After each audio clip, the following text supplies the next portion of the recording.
Om नमोरियंताणम NaMo सिद्धाणम NaMo आर्याणम NaMo वज्जायाणम NaMo लोये All participants are सौसावणम muted, and they can unmute themselves.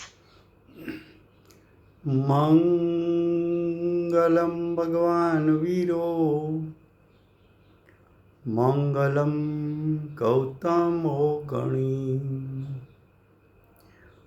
मंगलम कुंद कुंदार्यो जैनधर्मोऽस्तु मंगलम। ओंकार बिंदु संयुक्तम नित्यं जायन्ति योगिना कामदं मोक्षदं चैव ओंकाराय नमो नमः। अहोपकार जिनवरनो कुंदनो ध्वनि दिव्यनो जीन कुंद ध्वनि आप्या अहो आ गुरु काननो तुझ ज्ञान ध्यान नो रंग अमया दर्श रहो ओ शिव पद तक तुझ संग माता हाथ ग्रह।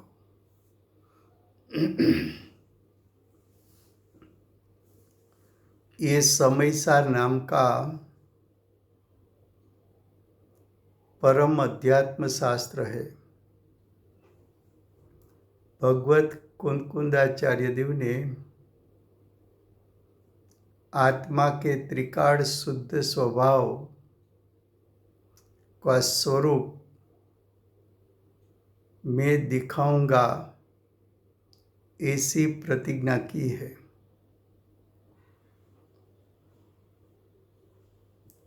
समयसार का जीव जीव अधिकार चलता है। किसको जीव कहे किसको अजीव कहे,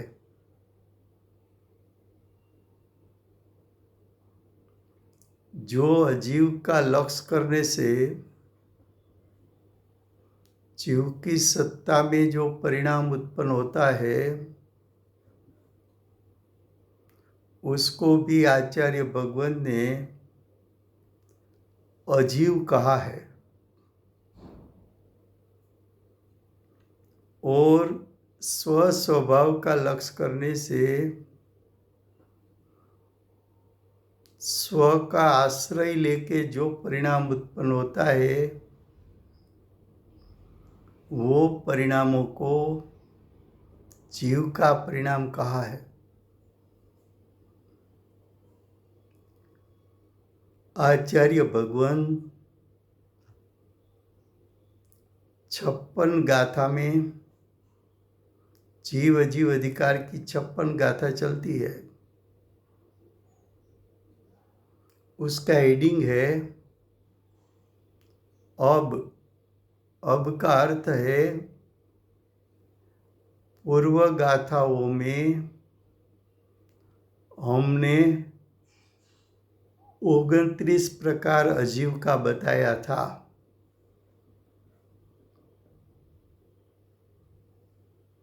और आत्मा के त्रिकाल शुद्ध स्वभाव को जीव कहा था।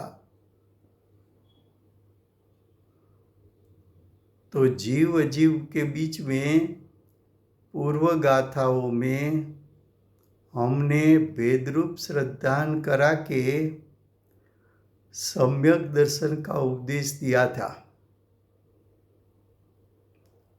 अब उसके बाद अब शब्द है ना, तो उसके बाद 29 प्रकार का अजीव का स्वरूप दिखाया। उसके बाद शिष्य का प्रश्न है कि जो ये वर्णाधिक भाव है वो पर के आश्रय से उत्पन्न हुआ है। कल बताया था कि वस्त्र सफेद है, लेकिन लाल रंग का संग किया तो वस्त्र ने लाल रंग का संग किया तो वो पराश्रयी भाव हो गया।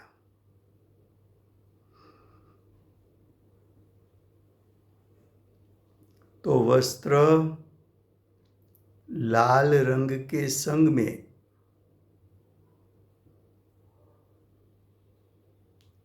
वस्त्र लाल हो गया तो लाल रंग वो वस्त्र का ओरिजिनल रंग नहीं है, ओरिजिनल स्वरूप नहीं है। वस्त्र तो सफेद था, वस्त्र तो सफेद था। अब आगे कहा कि वर्णादिक भावों जीव का नहीं, उसका अर्थ कि जीव कर्म के उदय में जुड़कर जो औपाधिक भाव उत्पन्न करते हैं, जो औदैहिक भाव उत्पन्न करते हैं, वो जीव का स्वरूप नहीं है, जीव का परिणाम नहीं है।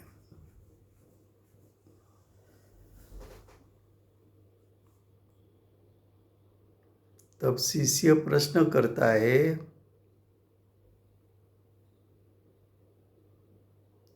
कि जीव स्वभाव से च्युत होकर कर्म के उदय का लक्ष्य किया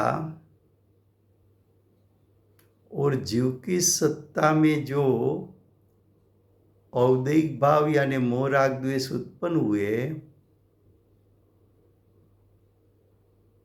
वो जीव के नहीं, ऐसा आप कुंकुंदाचार्य देव कह रहे हो। लेकिन अन्य सिद्धांत ग्रंथों में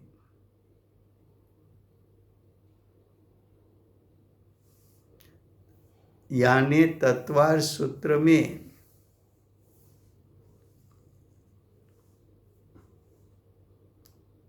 ऐसे औदैहिक भावों को जीवना है,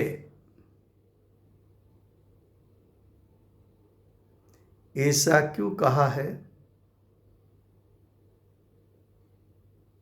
क्या कहा?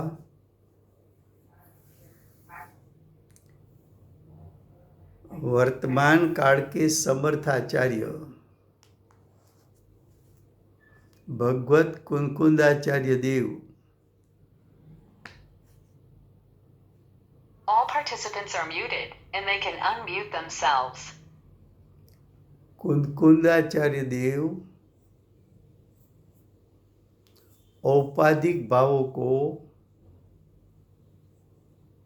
यानी कर्म के उदय में जुड़ने से उत्पन्न होते हुए औदैहिक भावों को अजीव कहते हैं।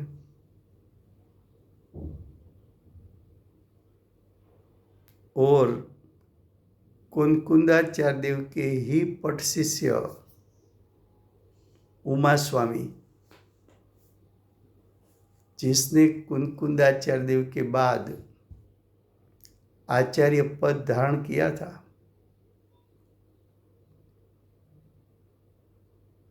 उसने एक तत्वार सूत्र शास्त्र की रचना की है।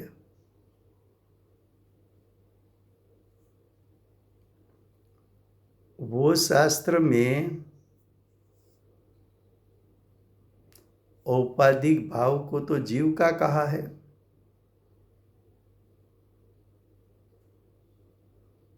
तो उसका उत्तर पढ़ने से पहले प्रश्न को गुजराती में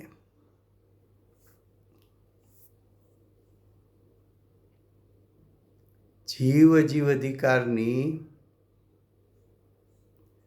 50 થી 55 ગાથા ચાલી. એમાં આચાર્ય ભગવંતે 29 પ્રકારે અજીવનું સ્વરૂપ બતાવ્યું.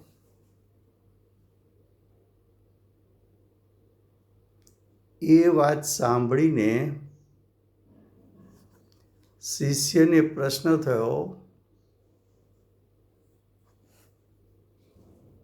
કે વર્ણાદિક ભાવ એટલે પહેલા દ્રષ્ટાંતમાં પછી સિદ્ધાંતમાં. વર્ણાદિક ભાવ એટલે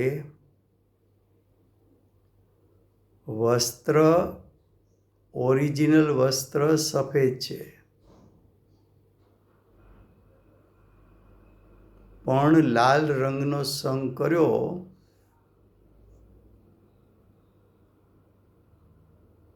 એટલે કે પરનો સંગ કર્યો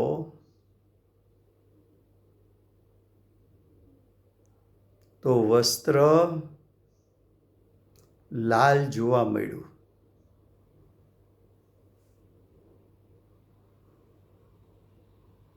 એને વર્ણાદિક ભાવ કહેવાય.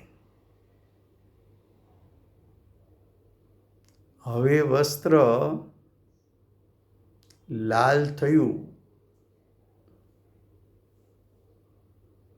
એ પરિણામ કોના? તો કે સમયસાર તો એમ કહે છે કે જેના નિમિત્તે એ પરિણામ થયા એ તેના પરિણામ છે. લાલ રંગના નિમિત્તે વસ્ત્ર લાલ થયું તો એને તો અમે લાલ રંગના પરિણામ કહીએ છીએ, વસ્ત્રના પરિણામ કહેતા નથી. સિદ્ધાંતમાં કર્મનો ઉદય આવ્યો, જીવ એમાં જોડાણો. જીવની સત્તામાં ઔદૈક ભાવ થયા. ઉદયમાં જોડાવાથી જીવની સત્તામાં ઉત્પન્ન થતા ભાવ ઔદૈક ભાવ કહેવાય.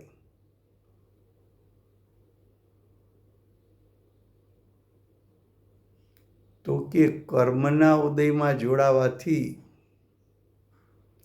જીવની દશામાં મોહ રાગ દ્વેષ થયા તો એ મોહ રાગ દ્વેષ જીવના પરિણામ છે કે જીવના પરિણામ છે કે કર્મના પરિણામ છે?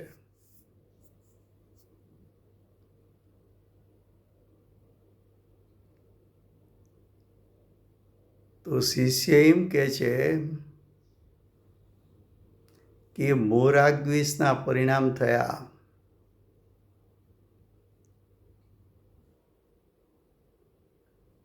એને આચાર્ય ભગવાન તમે તો અજીવના પરિણામ કહો છો, પરના પરિણામ કહો છો. પણ તત્વાર સૂત્રના રચયિતા ઉમા સ્વામીજી છે,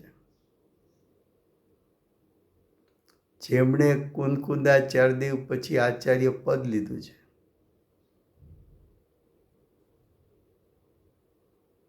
તત્વાર સૂત્ર એને સૂત્રો લખીને શાસ્ત્ર રચના કરી છે.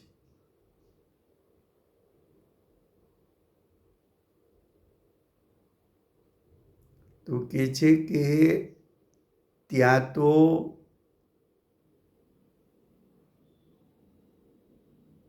ઔદૈક ભાવોને જીવના કયા છે? તમે પૂતગલના કહો છો.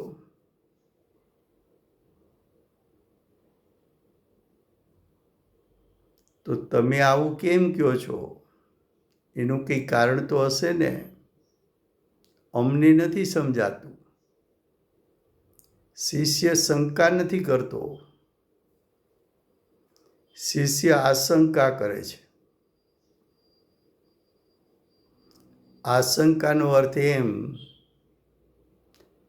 કે આચાર્ય ભગવાન, તમે કહો છો એ તો યથાર્થ જ હશે, એ તો યથાર્થ જ છે, પણ મારી સમજમાં આવતું નથી, માટે હું પ્રશ્ન કરું છું. એને આશંકા કહેવાય. એને જ્ઞાનીના વચન એમાં પૂરો વિશ્વાસ છે. એ વચન કદી જૂઠા ન હોય. પણ અમને નથી સમજાતું કે તમે આ ઔપાધિક ભાવ એટલે ઔદૈહિક ભાવ એટલે કે વર્ણાદિક ભાવ તમે અજીવના કહો છો. બીજા શાસ્ત્રો એને જીવના કહે છે.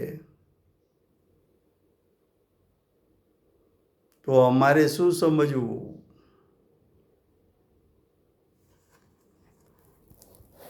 ગાથા 56નો ગાથાર્થ. ગાથા કાલે આપણે ગાઈ છે એટલે આજે આગળ ગાથાર્થ. આ વર્ણથી માંડીને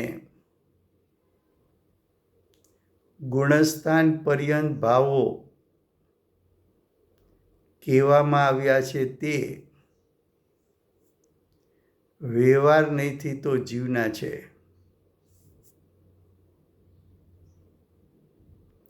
માટે સૂત્રમાં કહ્યા છે,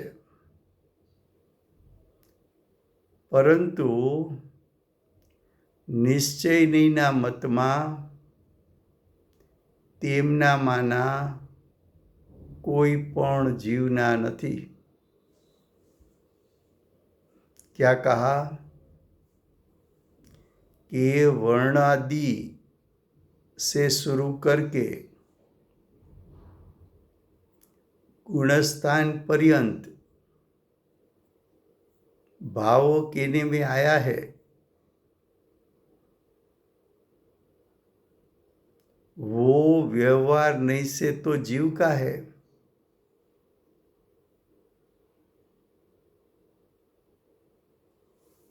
व्यवहार नहीं से जीव का है, इसलिए सिद्धांत शास्त्रों ने, तत्वार्थ सूत्र आदि शास्त्रों ने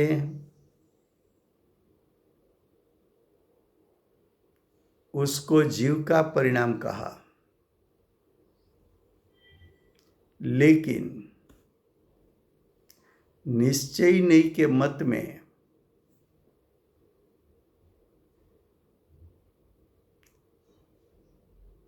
उसमें से किसी भी जीव का नहीं. ये गाथार्थ समझने से पहले यहाँ व्यवहार नहीं शब्द प्रयोग किया, उसका अर्थ क्या है? नई का प्रथम हमने छठी गाथा से शुरू किया था, तब नई का 2 भेद किया था. एक शुद्ध नहीं, दूसरी व्यवहार नहीं. यहाँ जो व्यवहार नहीं बताई,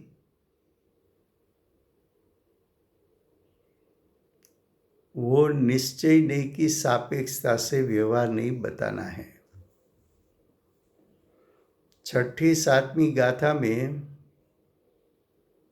शुद्ध नहीं की सापेक्षता से व्यवहार नहीं बताना था.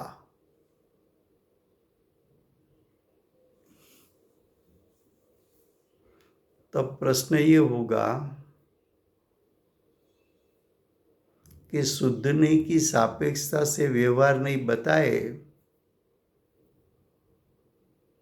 तो उसमें क्या कहना चाहते हैं, और निश्चय नहीं की सापेक्षता से व्यवहार नहीं दिखाते हैं तो उसमें क्या अंतर है।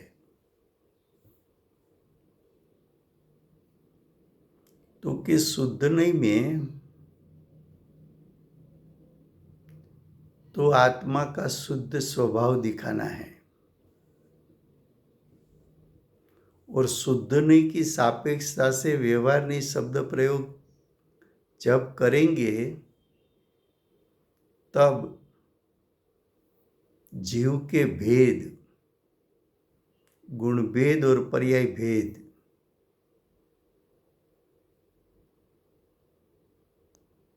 और पर्याय भेद में चाहे पर्याय शुद्ध हो, शुद्धाशुद्ध हो कि शुद्ध हो, सब व्यवहार नहीं का विषय। चाहे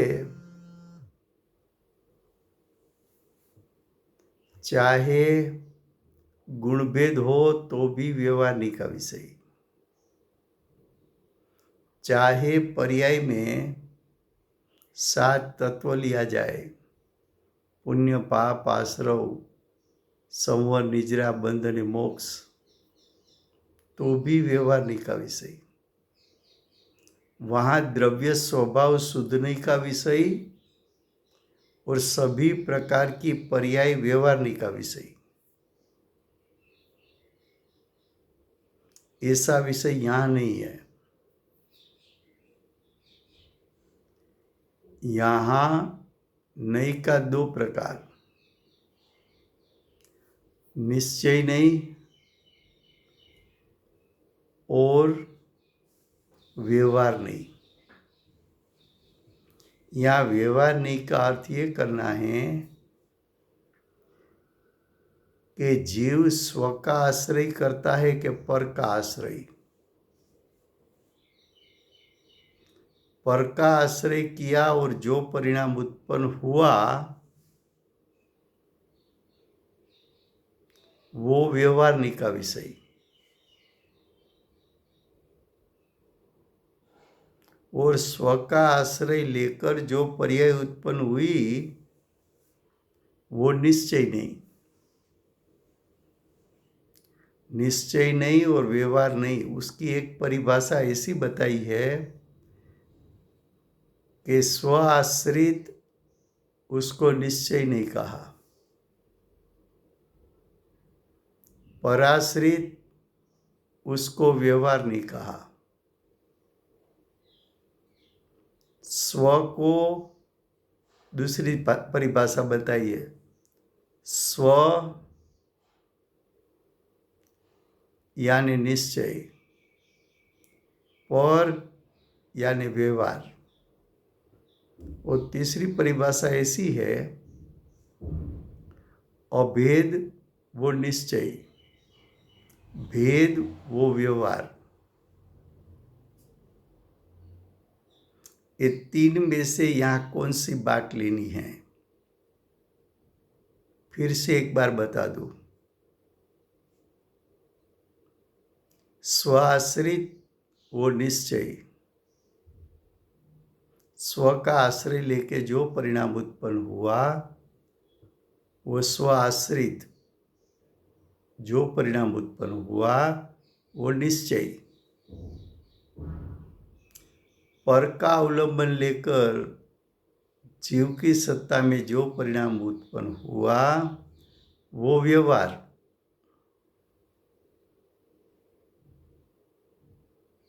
एक परिभाषा ऐसी है। दूसरी, स्व को निश्चय कहा,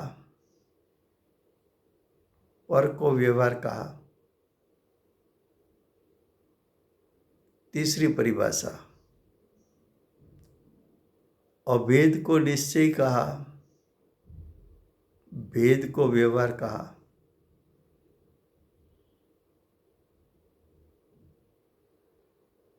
यहाँ कौन सी बात लेनी है? क्योंकि यहाँ औपाधिक की बात बताई, औदैहिक भाव की बात बताई। तो कर्म का उदय पर है, पर का आश्रय लिया, पर में जुड़ गया, तो पर के आश्रय से जो परिणाम उत्पन्न हुआ उसको व्यवहार नहीं कहना है। तो आचार्य भगवान ने बताया कि जो सिद्धांत शास्त्रों ने औपाधिक भावों को, पराश्रित भावों को, औदैहिक भावों को पर के आश्रय से उत्पन्न होता है, ऐसा परिणमन जीव की सत्ता में हुआ है, लेकिन जीव के स्वभाव के लिए वो शोभित नहीं है। पर के आश्रय से उत्पन्न हुआ, इसलिए हम व्यवहार से उसको जीव का परिणाम सिद्धांत शास्त्रों में कहते हैं। तो पर का आश्रय लेने से तो मोह राग द्वेष उत्पन्न होते हैं, कसाई नो कसाई उत्पन्न होते हैं, मिथ्यात्व अविरति प्रमाद कसाई ने योग उत्पन्न होते हैं।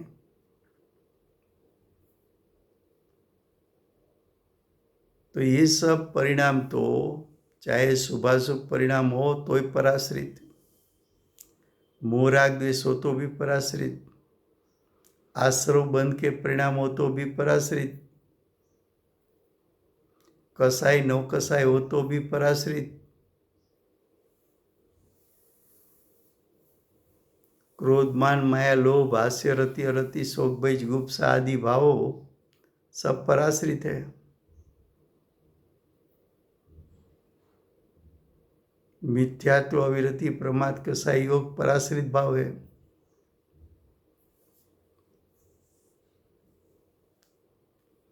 तो जो बंध पर्याय होती है वो तो पराश्रित है। तो पर का आश्रय लेकर जो परिणाम हुआ उसको जीव का कहा, व्यवहार नहीं से। लेकिन स्व का आश्रय लिया होता तो जीव की सत्ता में शुद्धाशुद्ध दशा प्रकट हो सकती है, पूर्ण शुद्धता प्रकट हो सकती है, संवर तत्व प्रकट हो सकता है, निजरा तत्व प्रकट हो सकता है, मोक्ष तत्व उत्पन्न होता है। ये आंशिक शुद्ध या परिपूर्ण शुद्ध परिणाम जो उत्पन्न होता है वो स्व का आश्रय से उत्पन्न हुआ है, तो हम निश्चय से वो परिणाम को जीव का कहते हैं।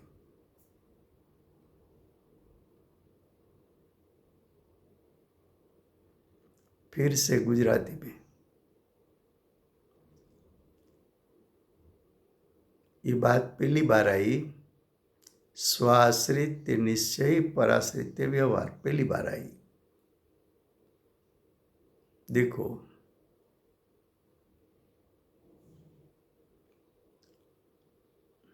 छठी सातमी गाथा में आचार्य भगवंते नईनो एक प्रकार शुद्ध नहीं बताव्यो तो, અને 8 થી 12 ગાથામાં આચાર્ય ભગવંતે નહીનો બીજો પ્રકાર વ્યવહાર નહીં બતાવ્યો હતો। તો શુદ્ધ નહીંની સાપેક્ષતામાં વ્યવહાર નહીં કોને કહેવી? જ્યારે શુદ્ધ નહીં લ્યો ત્યારે શુદ્ધ નહીંનો વિષય શું ને શુદ્ધ નહીંની સાપેક્ષતાએ વ્યવહારની શબ્દ પ્રયોગ કરો તો व्यवहार नहींनो विषय શું शुद्ध नहीं की सापेक्षता से शुद्ध नहीं का विषय क्या है और जब शुद्ध नहीं लिया उसकी सापेक्षता से जो व्यवहार नहीं लिया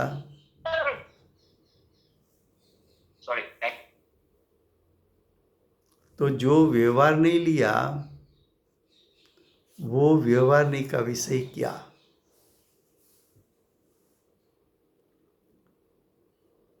ગુજરાતીમાં રાજુભાઈ પ્લીઝ. હા એટલે હું જે Thank વાક્ય ગુજરાતી બોલ્યો ને એ હિન્દીમાં નહોતો બોલ્યો એટલે ફરી હિન્દીમાં બોલ્યો પાછું ગુજરાતી આવશે તો કે શુદ્ધ નહીંનો વિષય શું તો કે શુદ્ધ નહીંનો વિષય આત્માનો ત્રિકાળ શુદ્ધ સ્વભાવ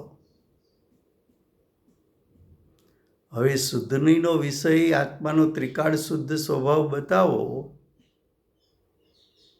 ત્યારે એની સાપેક્ષતાએ વ્યવહાર નહીંનો વિષય શું તો કે ત્યારે વ્યવહાર નહીંનો વિષય ભેદ કયો ભેદ તો કે ગુણભેદ અને પર્યાય ભેદ કયો ગુણભેદ તો કે અનંત અનંત ગુણના ભેદ પાડો એ બધાય ભેદ વ્યવહારનીનો વિષય કઈ પર્યાય વ્યવહારનીનો વિષય તો કે ચાહે અશુદ્ધ પર્યાય હોય શુદ્ધાશુદ્ધ પર્યાય હોય કે શુદ્ધ પર્યાય હોય બધી પર્યાય વ્યવહારનીનો વિષય ચાહે પુણ્ય હોય પાપ હોય આશ્રવ હોય સંવર હોય નિજરા હોય બંધ હોય મોક્ષ હોય બધી પર્યાય વ્યવહારનીનો વિષય ચાહે બહિરાત્માપણાની પર્યાય હોય ચાહે અંતરાત્માની પર્યાય હોય કે ચાહે પરમાત્મા રૂપ પર્યાય હોય બધી પર્યાય વ્યવહારનીનો વિષય તો આ વ્યવહારની શબ્દ પ્રયોગ કર્યો એ શુદ્ધ નહીંની સામે કર્યો જો अर्थ कई रीते फरी जाए पहले मैं दृष्टांत देता हूँ हिंदी में बाद में गुजराती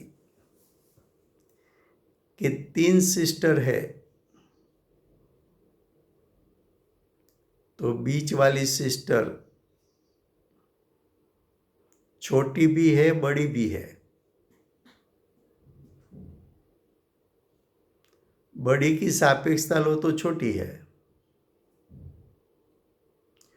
सबसे छोटी है उसकी सापेक्षता लो तो बड़ी है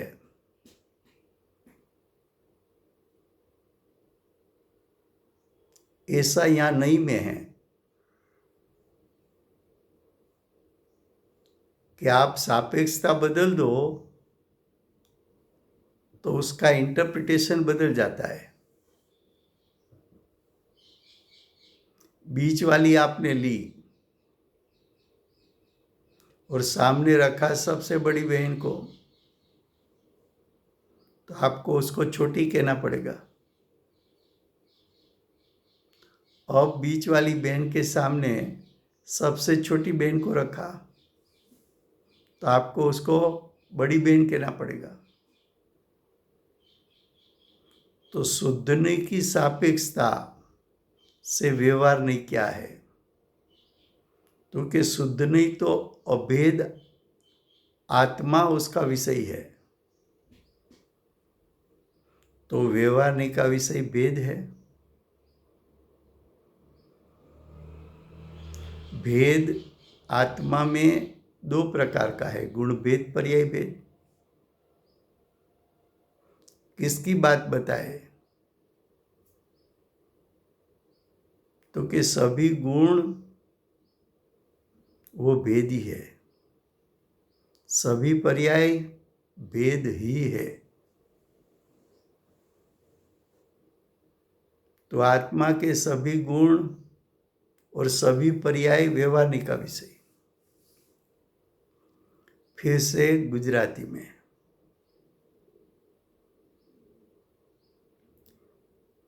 કઈ નહીં અને એની સાપેક્ષતામાં સામે કઈ નહીં મૂકો છો, એના ઉપરથી અર્થ થઈ શકે। સાપેક્ષતા બદલાય તો અર્થઘટન ફરી જાય। જેમ ત્રણ બહેનો હોય, એમાં વચ્ચેની બેનને મોટી બેન છે એમ કહેશો કે નાની બેન છે એમ કહેશો?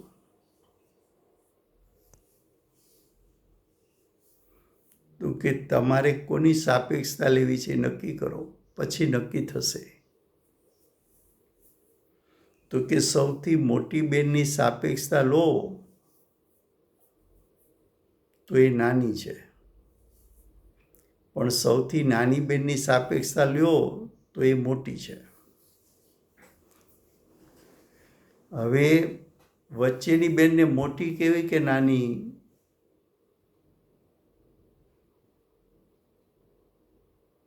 તો કે સાપેક્ષતા નક્કી કરીને કયો, કોની સાપેક્ષતાથી કયો છો? તો બધી નઈ સાપેક્ષ છે।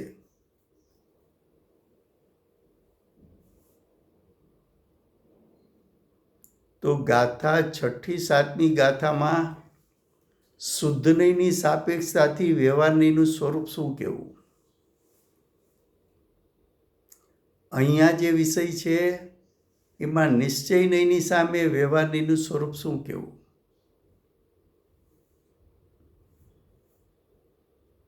તો કે 6ઠી 7મી ગાથામાં તો શુદ્ધ નહીંનો વિષય જ્ઞાયક અભેદ જ્ઞાયક બતાવ્યો। હવે જો શુદ્ધ નહીંનો વિષય અભેદ હોય તો વ્યવહાર નહીંનો વિષય શું દર્શાવવો જોઈએ? તો કે વ્યવહાર નહીંનો વિષય ભેદ। તો કે કયો ભેદ?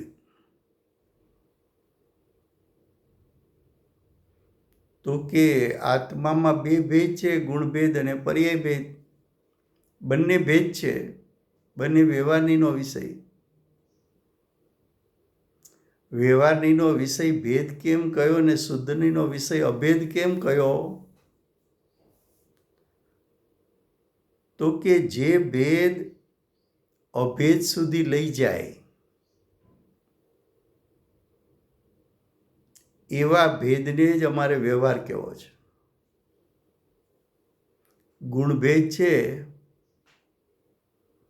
તો જ્ઞાન ગુણ જીવનું લક્ષણ છે,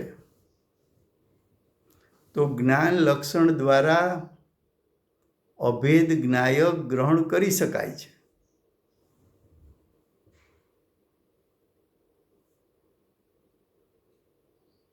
तो भेद कैसा भेद? कि जो अभेद का भेद हो। पर्याय का भेद क्यों बताया?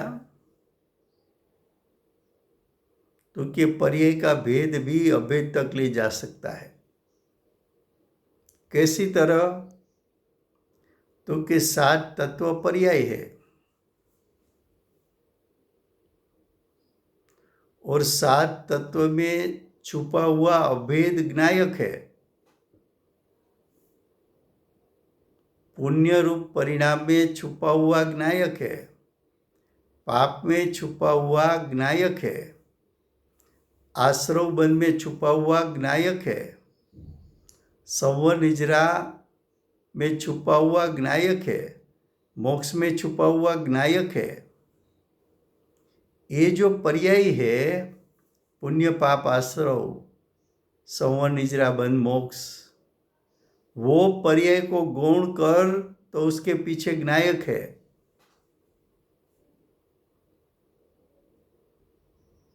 तो वहां भेद बताया और व्यवहारनी का विषय कहा और भेद ऐसा बताया तो ज्ञायक तक जा सकता है।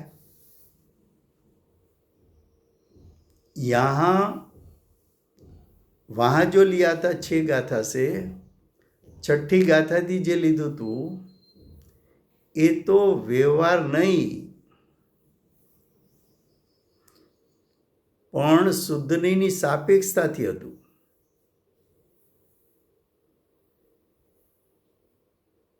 શુદ્ધનીનો વિષય અભેદ જ્ઞાયક, ત્યારે વ્યવહારનીનો વિષય શું બતાવો? તો કે ભેદ. કેવો ભેદ બતાવો? કે જે અભેદનો ભેદ હોય, જ્ઞાયકનો જ ભેદ હોય. અભેદનો ભેદ કેમ લીધો? તો કે અભેદનો ભેદ તને જ્ઞાયક સ્વભાવ સુધી લઈ જઈ શકે છે. જેમ આત્મામાં જ્ઞાન નામનો ગુણ છે, એ ગુણ તને જ્ઞાયક સુધી લઈ જાય છે.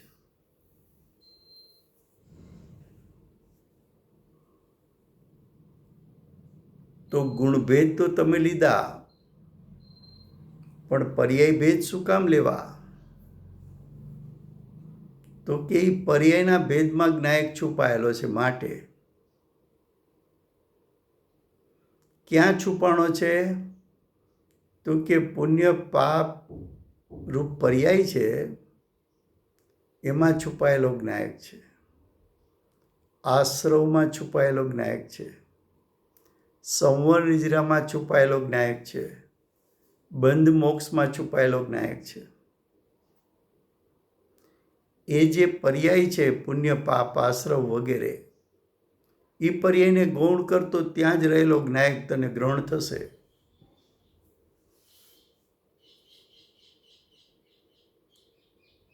તો ત્યાં વ્યવહારનીનો વિષય ભેદ બતાવ્યો.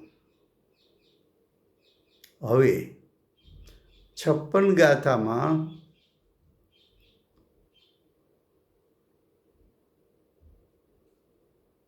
જીવની સત્તામાં ઉત્પન્ન થતી અશુદ્ધ પર્યાયો, જે કર્મના સંગમાં ઉત્પન્ન થાય છે, એ પર્યાય વ્યવહારથી જીવની કહી. જો એ પર્યાયને વ્યવહારથી જીવની કહો તો આ વ્યવહારની સામે બીજી કઈ નહીં છે? તો કે નિશ્ચય નહીં છે.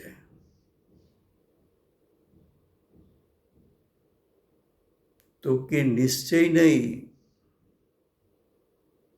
એનું સ્વરૂપ શું? તો કે જેમ પરને લક્ષે ઉત્પન્ન થતા ભાવો છે, એને શાસ્ત્રોએ પરાશ્રિત ભાવ કીધા છે. પરિણામ છે તો આત્માના, ઉત્પન્ન થયા છે આત્માની સત્તામાં, પણ કર્મના ઉદયમાં જોડાવાથી ઉત્પન્ન થયા. તો કર્મ પર એમાં જોડાવવું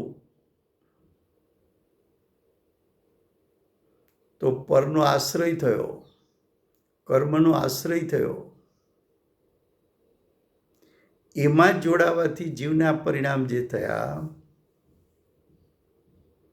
એ મોહ રાગ દ્વેષરૂપ થયા, અશુદ્ધ પરિણામ ઉત્પન્ન થયા. તો અશુદ્ધતા પરાશ્રિત ભાવ વ્યવહાર નહીંથી જીવના પરિણામ છે.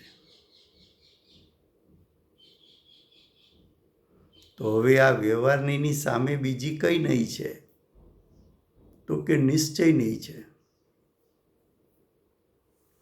વ્યવહારને એ શું કર્યું? તો કે પરના આશ્રયે પરિણામ ઉત્પન્ન કર્યા, એને વ્યવહાર નહીં કીધી. તો હવે સ્વના આશ્રયે જે પરિણામ ઉત્પન્ન થાય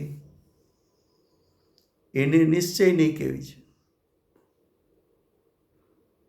તો અહીંયા સ્વભાવની વાત નથી, શુદ્ધ નહીંના વિષયભૂત જ્ઞાયકની વાત નથી, પણ જ્ઞાયકના આશ્રયે જ્ઞાયકી સ્વ કર્મનો ઉદય પર કર્મના આશ્રયે પરિણામ ઉત્પન્ન કરવા છે કે જ્ઞાયકના આશ્રયે ઉત્પન્ન કરવા છે? જ્ઞાયકના આશ્રય ઉત્પન્ન કર તો સ્વનો આશ્રય, કર્મ ઉદયના આશ્રય પરિણામ ઉત્પન્ન કર તો પરાશ્રય. પરાશ્રય જેટલા પરિણામ છે તે વ્યવહાર નહીંનો વિષય છે, ને સ્વ આશ્રય જેટલા પરિણામ છે એ નિશ્ચય નહીંનો વિષય છે. फिर से हिंदी में क्या कहा?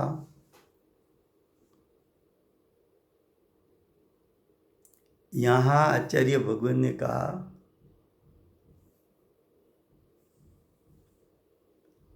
कि जो जीव की सत्ता में परिणाम जो उत्पन्न होता है वो दो प्रकार से उत्पन्न हो सकता है. स्व का आश्रय लेकर भी उत्पन्न हो सकता है, पर का आश्रय लेके भी उत्पन्न हो सकता है. स्व का आश्रय उसमें ज्ञायक का लक्ष्य है, ज्ञायक का आश्रय है, ज्ञायक का अवलंबन है, ज्ञायक की सन्मुखता है.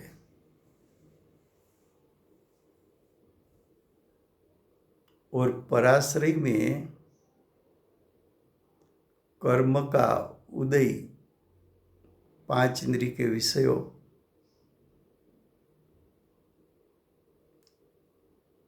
उसका अवलंबन, तो कर्म का उदय पर, पांच इंद्रिय के विषयों भी पर, तो कर्म के उदय में जुड़कर, कर्म के उदय का आश्रय लेकर, कर्म के उदय का अवलंबन लेकर, कर्म के उदय का ध्यान करके जो परिणाम उत्पन्न हुआ वो मोहराग्वेश रूप हुआ, वो पराश्रय परिणाम उत्पन्न हुआ, वो पराश्रय परिणाम भी जीव की सत्ता में उत्पन्न हुआ है, लेकिन उसने पर का आश्रय लिया है वो दिखाने के लिए व्यवहार नहीं से जीव का परिणाम कहने में आता है.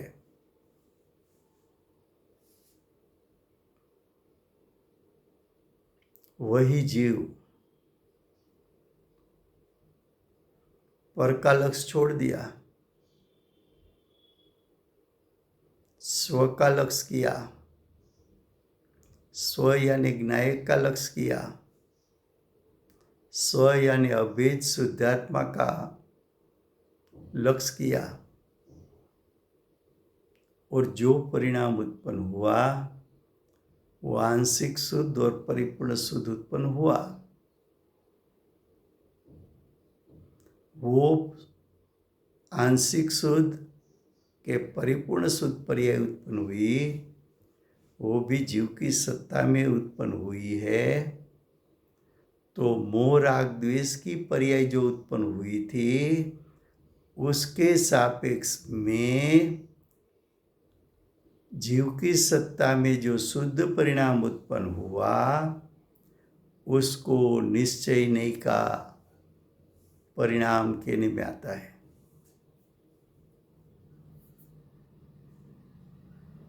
ख्याल में आता है कि स्वाश्रित वो निश्चय, पराश्रित वो व्यवहार. तो शिष्य का प्रश्न तो सही है कि अन्य सिद्धांत शास्त्रों ने ये वर्णादिक परिणाम जीव का कहा है, लेकिन जीव का किस नई की अपेक्षा से कहा है? निश्चय नहीं की अपेक्षा से कि व्यवहार नहीं की अपेक्षा से? तो के व्यवहार नहीं की अपेक्षा से। वहां जो व्यवहार शब्द प्रयोग किया, वहां व्यवहार का अर्थ क्या है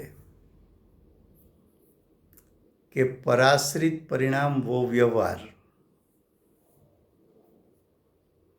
और स्व आश्रित परिणाम वो निश्चय। अब जो कर्म का उदय आया,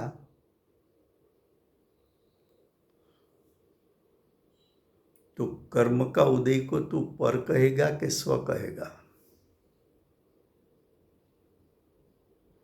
तो तेरा आत्मा के लिए तो वो पर है।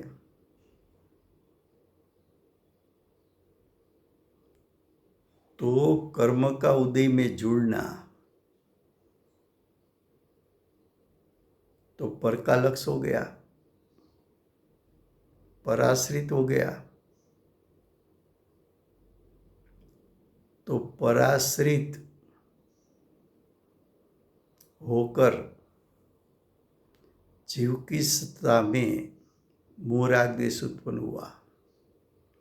जीव की सत्ता में उत्पन्न हुआ, इसलिए जीव का कहा, लेकिन उसमें आश्रय पर का था।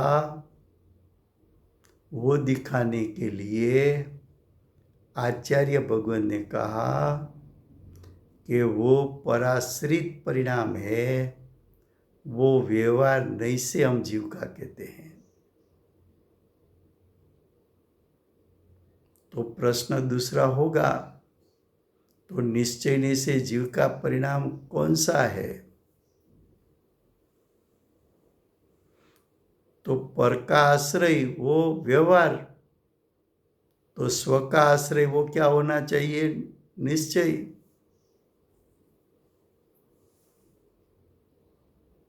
समझ में आता है? तो आचार्य भगवान, हाँ जी, ने फिनिश કરી લો પછી। आचार्य भगवान स्व के आश्रय से जो परिणाम उत्पन्न होता है, वो जीव के स्वभाव रूप अनुरूप होने के कारण उसको स्वपर्याय कही, और वो पर्याय उत्पन्न हुए जीव की सत्ता में, इसलिए जीव की पर्याय कही। लेकिन जीव की पर्याय किस अपेक्षा से? तो कि निश्चय नहीं की अपेक्षा से। क्यों विजय भाई?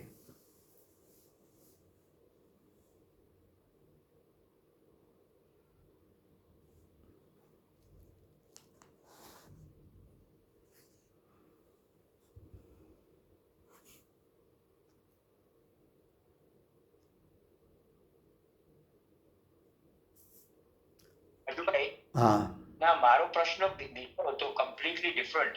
આપણે શાસ્ત્રમાં રિપીટેડલી કહેવામાં આવે છે કે પરાશ્રિત એટલે એ તો વ્યવહાર જ હોય અને સ્વ આશ્રિત એટલે એ તો નિશ્ચય હોય।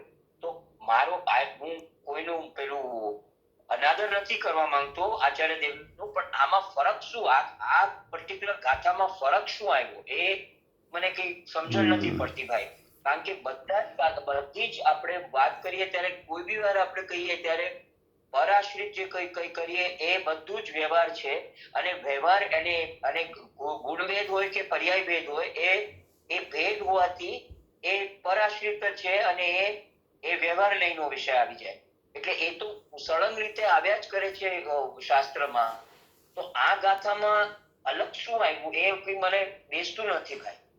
અત્યારે જે 55 ગાથા ચાલી ત્યાં સુધી અને 56 ગાથામાં શું તફાવત? પેલા આપણે એટલું લેવું જોઈએ। તો કે અત્યાર સુધી આચાર્ય ભગવંતે શુદ્ધનીના વિષયભૂત જ્ઞાયકને ગ્રહણ કરવો એક જ ઉપદેશ હતો. હવે હાજી એ જ્ઞાયકને ગ્રહણ કરવાનું કેમ કીધું? તો કે ત્યાં કોના આશ્રયે શુદ્ધ પરિણામ ઉત્પન્ન થાય એ દર્શાવવું હતું. હવે મારી પર્યાયમાં મોહ રાગ દ્વેષ છે. જી એ મોહ રાગ દ્વેષ ટાળીને મારી પર્યાયમાં શુદ્ધ પરિણામ પ્રગટ કરવા છે. જી જી તો અહીંયા બતાવવું છે કે જીવના પરિણામ તારે કેવા હોય કે જીવના પરિણામ કયા, તો કયા પરિણામને તું જીવના કહીશ? પરના લક્ષ્ય ઉત્પન્ન થયેલા પરિણામ તો તારા સ્વભાવથી વિરુદ્ધ પ્રકારના પરિણામ ઉત્પન્ન થયા છે. એ કંઈ તારી ખાનદારીને શોભે એવું કાર્ય નથી. બરાબર. એટલે ભલે અમે એને જીવના કીધા, પણ એ પરલક્ષી થયા અને વિકારને વિભાવ છે. પણ તારા સ્વભાવને શોભે એવા, તારી ખાનદાનીને શોભે એવા કયા પરિણામ તારી પર્યાયમાં પ્રગટ કરવા જોઈએ? તો કે સ્વ આશ્રિત કર તો તારા સ્વભાવને શોભે એવા પરિણામ ઉત્પન્ન થાય. એટલે પર્યાયમાં શુદ્ધતા પ્રગટ કરાવી છે. પર્યાયમાં શું? શુદ્ધતા પ્રગટ કરાવી છે અને અશુદ્ધતા છોડાવી છે. Okay okay. જેમ લૌકિકમાં આપણે પણ એ બી એકચ્યુઅલી તમે જોવા જાવ રાજુભાઈ, છઠ્ઠી ગાથામાં બી તું પ્રમત નથી ને એટલે તું વ્યવહાર નયનો વિષય તું ગૌણ કરી અને તું શુદ્ધ નયનો વિષયને મુખ્ય કર, એ જ કહેવા માંગે છે. હા, પણ ત્યાં જો એમાં ફરક શું આવ્યો? ત્યાં પ્રમત અપ્રમત બે દશા છોડાવી. શેના માટે? ધ્યાન કરવા માટે, લક્ષ કરવા માટે. ત્યાં એમ ન કીધું કે પ્રમત દશાનો ત્યાગ કર ને અપ્રમત પ્રગટ કર. પણ ત્યાં એમ કીધું કે પ્રમત અપ્રમત બંને પર્યાય જ છે. 1 થી 6 ગુણસ્થાને પર્યાય છે ને 7 થી 14 પર્યાય જ છે. એનું લક્ષ છોડ. એકલો ત્રિકાળ શુદ્ધાત્મા બતાવો છે. હવે એમ કેવું છે કે હવે જ્ઞાયક સ્વભાવ છે એનું કંઈ વેદન નથી થતું. વેદન તો પર્યાયમાં થાય છે. સુખ સ્વભાવ તો છે, પણ મને શું કામનો? જો ત્રિકાળ શુદ્ધ સ્વભાવ એવો ને એવો રહે અને એનું શક્તિરૂપ સામર્થ્ય પર્યાયમાં પ્રગટ ન થાય તો મને ક્યાં અતિન્દ્રિય જ્ઞાન કે સુખનો સ્વાદ આવવાનો છે? પિતાજી રોજ એમ કે આ તેજુરીમાં 1 અબજ રૂપિયા છે. છોકરો એમ કે ભાઈ અમે સાંભળીને થાકી ગયા, એમાંથી 1 લાખ રૂપિયા તો દો, અમે બહાર વાપરીને મોજશોખ કરીએ. એમ જ્ઞાયકમાં તો સાદી અનંતકાળ પરિપૂર્ણ શુદ્ધ પર્યાય પ્રગટ કરવાનું શક્તિરૂપ સામર્થ્ય છે, પણ એમાંથી એકાદી પર્યાય તો પ્રગટ કરવા દો તો અમને પરિપૂર્ણ અતિન્દ્રિય આનંદનો સ્વાદ આવશે.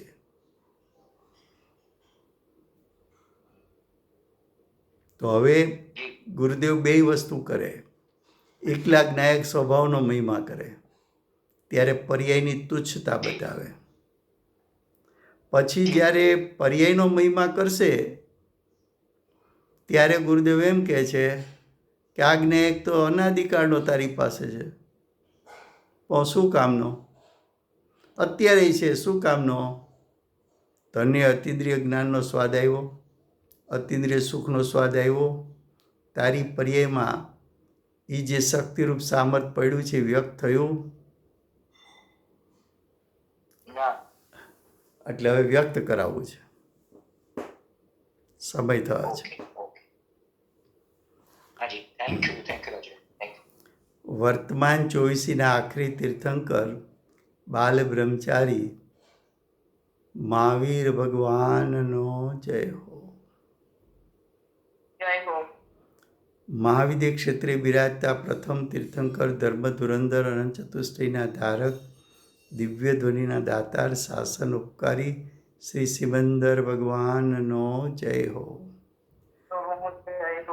કડીકાળ સર્વજ્ઞ કેવળ જ્ઞાનની તળેટીમાં બેઠેલા મહાસમર્થ આચાર્ય પ્રમત અપ્રમત ગુણસ્થાનમાં ઝૂલનારા ભગવત શ્રી કુંદકુંદાચાર્ય દેવનો જય હો. શુદ્ધ નહીંના વિષયભૂત જ્ઞાયકનું સ્વરૂપ સમજાવનાર તીર્થના નાયક, તીર્થના પ્રવર્તક, તીર્થના સ્થાપક પરમ કૃપાળુ શ્રી સદગુરુ દેવનો જય હો. પૂજ્ય ગુરુદેવનો મહિમા બતાવનાર સ્વાનુભવયુક્ત જાતિસ્મરણ જ્ઞાનયુક્ત પ્રસમ મૂર્તિ ભગવતી માતનો જય હો. સમ્યક દર્શનની પ્રાપ્તિમાં નિમિત્તરૂપ જીનવાણી માતનો જય હો. પૂજ્ય ગુરુદેવ અને માતાજીની સાધના ભૂમિ સુવર્ણપુરી ધામનો જય હો. સુવર્ણપુરી ધામમાં બિરાજતા સર્વે દેવ શાસ્ત્ર ગુરુ ભગવાનનો જય હો. વર્તમાન ગુરુ અને ભવિષ્યના તીર્થંકર શ્રી સૂર્યકીર્તિ ભગવાનનો જય હો. શ્રી સૂર્યકીર્તિ ભગવાનના સમુશ્રના મુખ્ય ગણધર દેવેન્દ્ર કીર્તિનાથ ભગવાનનો જય હો. પરમ દિગંબર જૈન ધર્મનો જય હો. Thank you very much Rajubhai, બધાને જય જિનેન્દ્ર. Thank you. જય જયેન્દ્ર. જય જિનેન્દ્ર રાજુભાઈ, સभी को जय जिनेन्द्र. જય જયેન્દ્ર. જય જિનેન્દ્ર. જય Jinendra. Thank you Rajubhai, thank you very much. જય જય જિનેન્દ્ર. જિનેન્દ્ર. જય જિનેન્દ્ર. રાતે 9 થી 10